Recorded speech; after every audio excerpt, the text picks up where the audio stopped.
Hello students, welcome to my YouTube channel Sharma maths academy. Students, मैं इस channel पर आपको क्लास 10th का कंप्लीट कोर्स कराऊंगा। So please subscribe my channel. So chapter name is real numbers. जो class 10th का first chapter है that is real numbers. Students, we know very well what are real numbers. Real numbers is the collection of rational and irrational numbers. Okay तो सबसे पहले जो हम class 9 तक पढ़ते हुए आए नंबर सिस्टम के बारे में, पहले उसको रिकॉल कर लेते हैं। Okay students, capital N represents all natural numbers. we can say that capital N represents collection of all natural numbers. Collection of all natural numbers. Capital W represents collection of whole numbers. That is 0, 1, 2, 3 and so on. Natural numbers 1, 2, 3, 4, that is all counting numbers are called natural numbers. Capital Z or I represents collection of integers. अब integers क्या होते हैं? All positive numbers and all negative numbers include 0 are called integers. Capital Q represent rational number. Rational numbers, that is a number which is in the form of P upon Q, where Q is not equals to and P and Q are integers, are called rational numbers. Okay students, capital R represents real number, or real number means all it is the collection of all rational numbers and irrational numbers together. Okay बच्चों, इस chapter में हम जो discuss करने वाले हैं वो real numbers के पर ही डिस्कस करने वाले हैं। इसमें जो डिस्कस करेंगे हम वो पॉजिटिव इंटीजर्स की 2 इम्पोर्टेंट प्रॉपर्टी को स्टडी करने वाले हैं। डेट इज, जो पॉजिटिव इंटीजर्स की 2 इम्पोर्टेंट प्रॉपर्टीज हैं, that first is Euclid's division lemma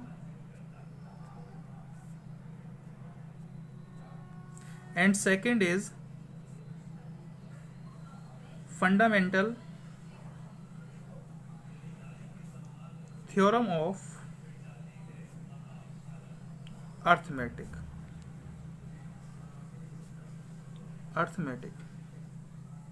ये इसकी स्पेशल प्रॉपर्टीज हैं, बट कुछ इस प्रॉपर्टीज इसकी पॉजिटिव इंटीजर्स की हम पहले पढ़ चुके हैं। वो कौन कौन सी थी?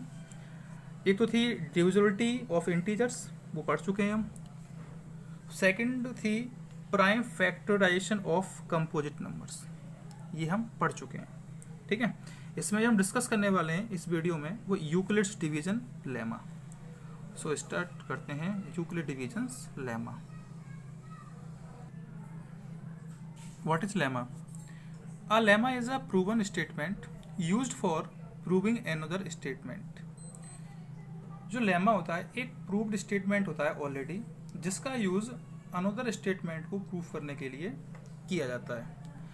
अब ये यूक्लिड वर्ड कहाँ से आया? स्टूडेंट्स, यूक्लिड एक ग्रेट मैथमेटिशियन थे जिन्होंने ज्योमेट्री के एरिया में बहुत ज़्यादा वर्क किया। उन्होंने उनकी जो ज्योमेट्री की 13 बुक्स बहुत फेमस हैं, जिनको हम एलिमेंट्स के नाम से जानते हैं।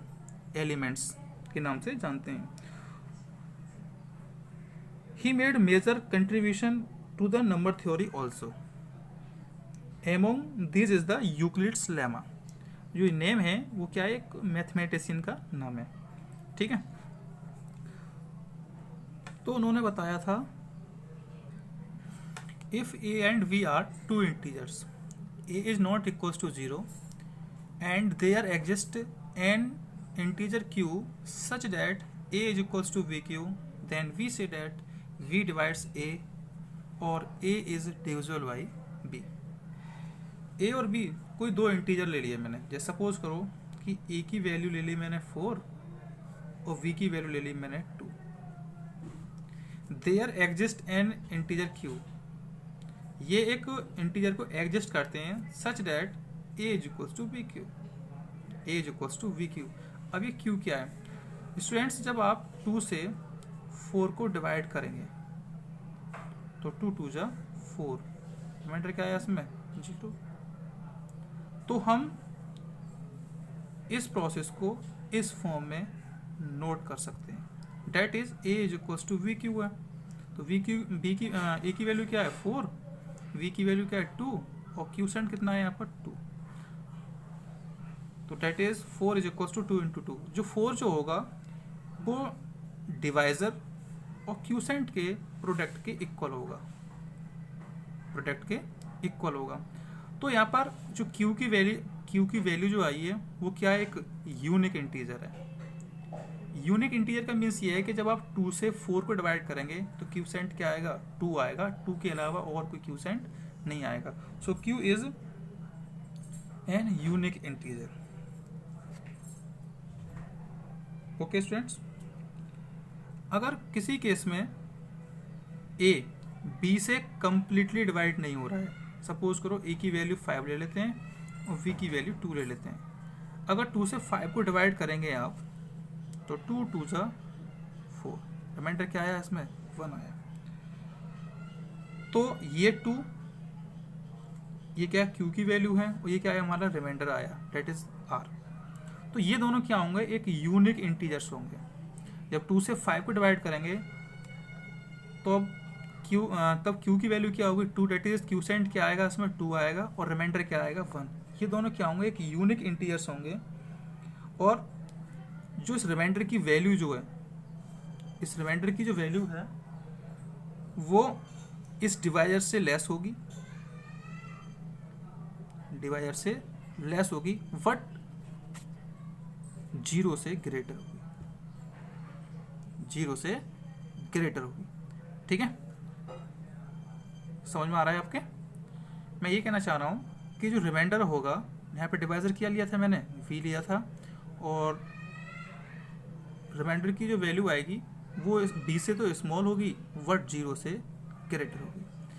अगर हम इन दोनों कंडीशन को मिक्स कर दें, जैसे यहाँ पर 2 से या 4 को डिवाइड किया था तो रिमाइंडर क्या आया था यहाँ पर, इस केस में 0 आया था जब ये कम्प्लीटली डिविजिबल था। यहाँ पर क्या है, ये कम्प्लीटली डिविजिबल नहीं है, तो रिमाइंडर की जो वैल्यू है इन दोनों केस में, इस वाले केस में और इस वाले केस में, दोनों में डिवाइजर से लेस आ रही है। तो डिवाइजर से तो लेस होगी, या तो 0 आएगी या 0 से ग्रेटर आएगी रिमाइंडर की value. So we can write this, remainder is less than v but greater than equals to 0। This is Euclid division lemma. So result is, for given positive integers a and v, there exist unique integers q and r such that a is equals to vq plus r and r is less than v but greater than equals to 0। अगर a और b कोई दो positive integers हैं तो ये q और r ऐसे दो यूनिक इंटीजर्स होंगे, उनके लिए एग्जिस्ट करेंगे। और q एंड r मैं आपको बता चुका हूँ क्या है, कि जब आप b से a को डिवाइड करेंगे तो एक यूनिक क्यूसेंट आएगा, एक यूनिक रिमाइंडर आएगा, such that a is equals to v q plus r and r is less than v but greater than equals to 0। जो रिमाइंडर जो आएगा वो डिवाइजर से लेस होगा बट 0 से ग्रेटर होगा या 0 के इक्वल होगा। So this is Euclid division lemma. So next topic is Euclid's division algorithm. Euclid division algorithm. तो स्टूडेंट्स पहले बात कर लेते हैं एल्गोरिथम। एल्गोरिथम क्या होती है स्टूडेंट्स? जो एल्गोरिथम होती है किसी प्रॉब्लम को सॉल्व करने का एक वेल डिफाइंड स्टेप की जो सीरीज बनती है उसे हम एल्गोरिथम बोलते हैं। जैसे कि प्रॉब्लम है, अगर उसको सॉल्व करेंगे, अगर बहुत सारे स्टेप उसमें यूज हो रहे हैं तो उस सब स्टेप्स को मिलाकर उन सब स्टेप्स को क्या बोलेंगे? जो प्रोसेस होगा डेट इज कॉल्ड एल्गोरिथम। ये जो एल्गोरिथम है वो यूक्लिड डिवीजन लेमा पर बेस्ड है। Euclid division lemma. और यूक्लिड डिवीजन लेमा क्या थी कि a is equals to v q plus r and r is less than b but greater than equals to 0। Students Euclid division algorithm का जो use करते हैं वो SCF या GCD। SCF का मीन्स होता है हाईएस्ट कॉमन फैक्टर और GCD का मतलब होता है ग्रेटेस्ट कॉमन डिवाइजर। इनको फाइंड करने में यूक्लिड डिवीजन एल्गोरिथम का यूज करते हैं। So how to find SCF of two numbers? So first step is, students, positive integers q और r, that is क्यूसेंट और रिमाइंडर फाइंड करने के लिए फर्स्ट स्टेप में यूक्लिड डिवीजन लेमा का यूज करेंगे। So what is Euclid division lemma? Suppose कर लेते हैं कि a is greater than v, that is dividend is greater than divisor. तो उसमें यूज करेंगे हम Euclid division lemma. So Euclid division lemma is a is equals to v q plus r and r is less than v but greater than is equals to 0। इससे हम क्या कर लेंगे कि जो यूनिक इंटीजर्स थे हमारे q और r, इनको हम फाइंड कर लेंगे। सेकेंड स्टेप में क्या करना है? सपोज करो कि अगर रिमाइंडर की वैल्यू 0 आ जाती है, रिमाइंडर की वैल्यू 0 आ जाती है, तो देन a और b का जो SCF होगा, SCF ऑफ a और b, वो क्या होगा?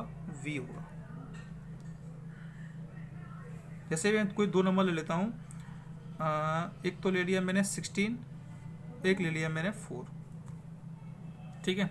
अब 16 है a की value because a is greater then b और v है 4 है v की वैल्यू। जब आप इससे इसको डिवाइड करेंगे, जब इस फॉर्म में लिखेंगे या 4 से आप 16 को डिवाइड करेंगे तो 4 4 या 16, तो हमें दो यूनिक इंटीजर्स मिले, डेट इज 4, ये q की वैल्यू होगा और 0 क्या है? ये r की वैल्यू होगी। अब आप इसको पुट करेंगे इस इक्वेशन में, इस लेमा में। तो a की वैल्यू क्या थी? 16, v की वैल्यू क्या थी? 4, क्यूसेंट क्या है इसका? 4 प्लस रिमाइंडर क्या है इसमें? 0। तो इसका SCF क्या होगा? SCF ऑफ 16 एंड 4, तो यहाँ पर b की वैल्यू क्या है? 4। सो SCF ऑफ 16 एंड 4 इज 4। अगर किसी केस में, मतलब सेकेंड स्टेप में, अगर रिमाइंडर की वैल्यू 0 नहीं आती है, तो if r is not equal to 0, suppose किसी केस में सेकेंड स्टेप में अगर रिमाइंडर की वैल्यू 0 नहीं आती है, तो हम इस स्टेप को जब तक रिपीट करते रहेंगे जब तक रिमाइंडर 0 ना हो जाए, जब तक रिमाइंडर 0 ना हो जाए। चाहे उसके लिए स्टेप 3 यूज़ हो या स्टेप 4 यूज़ करना पड़ जाए, कभी कभी स्टेप 6 या 7 तक क्वेश्चन पहुंच जाता है। आई होप ये आपको अच्छे से समझ में आया होगा। अगर कोई स्टेप समझ में नहीं आया हो तो कमेंट बॉक्स में जाकर प्लीज़ कमेंट कीजिए। Thank you. और अधिक से अधिक इस वीडियो को लाइक कीजिए, शेयर कीजिए और साथ ही साथ इस चैनल को सब्सक्राइब भी कीजिए। मैं एक्सरसाइज 1.1 नेक्स्ट वीडियो में आपको कंप्लीट सॉल्व कराऊंगा। ओके।